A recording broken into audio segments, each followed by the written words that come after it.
So lately I was surfing around eBay until I came across this. But what is it exactly? Well, it's called a Mindflex Dual. But what does that even mean? On the back, it says that you can move a ball with the power of your mind. Okay, but what is it actually? Well, it uses these two EEG headsets to gather brainwave data to lift the ball up and down. Wait. Let's go back. EEG. Electroencephalography is a method commonly used to measure electrical activity in the brain. Electrodes, which measure electrical signals, are placed on the scalp primarily to detect activity in the cerebral cortex.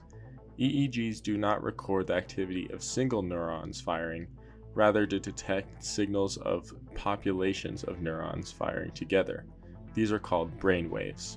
Like all waves, brainwaves have frequencies, or wavelengths, and each frequency range has a certain activity linked with it. For example, long wavelengths like delta or theta are associated with activities such as meditation or sleep, whereas shorter wavelengths like gamma is associated with more focus-based tasks and cognitive processing. Normally, EEGs have many electrodes placed across the scalp. However, the EEG from this game only has two main electrodes. One clips on your ear is called the reference electrode. It basically is used to cancel out any electrical noise from the sensing electrode. The sensing electrode is where we're going to be getting all of our brainwave data from. This brainwave data is then sent back to the toy to control the ball going up and down. Particularly, it's looking for the focus level waves, which from this chart we know is in the shorter brainwave region, like beta or gamma. There's a lot more to EEGs than what I explained, but let's just play the game. Ready? Begin.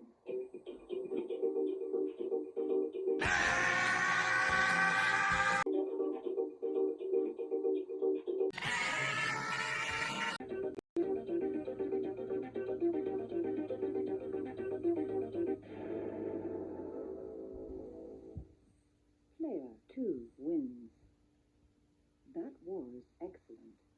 Player 1, you can do better. Well, that was fun, but now what should I do with it? I could probably attach an Arduino to it and read the brain data that it's giving. Perfect! All soldered up and everything. All I gotta do is write some code for it and measure the data. So this is what it looks like when you have the headset on. On the right is a list of all the waves and the data associated with them. And on the left is two values that the Mindflex company made with this algorithm using all of the different waves.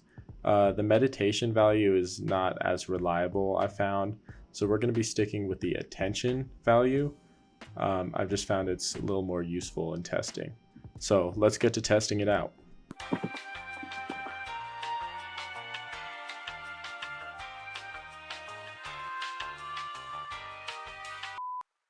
Okay, let's take a look at some of the data I recorded. Like I said before, I'm only measuring that focus value because that seemed to be the most consistent from what I found. The first set I recorded was me playing video games for 2 minutes. Both of these are around 2 minutes just to keep it nice and easy and simple. As you can see, it seems to be pinned on the 100% mark for a lot of it actually. And the red is me meditating for 2 minutes. Then I calculated the average focus value for both. And as you can see, video games is around 90, whereas meditation is around 50. So pretty significant difference there. So for the second test that I did, if you guys remember, and for those who aren't in this class, we did this sort of experiment earlier in the semester where we were on our phones for 5 minutes, then we read for 5 minutes, then we meditated for a few more minutes, and then we went back to reading. And the point was to compare how we could read right after scrolling for a few minutes versus right after meditating. So I tried to copy that test here. And the red value is me reading after meditating, and the blue line is me reading after scrolling on my phone. Looking over at the average focus value again, you can see there's a little bit of a difference, not as big of a difference as before, but still kind of significant.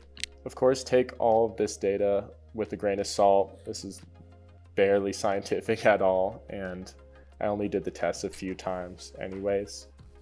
But nonetheless, pretty interesting. So that's about all I got for this project. It was super fun messing around with this little thing. Definitely not the best EEG though, but for being a toy from the early 2000s, it did pretty good for me. If you want to know exactly how to make this little thing, I'll put the video below, and thanks for watching.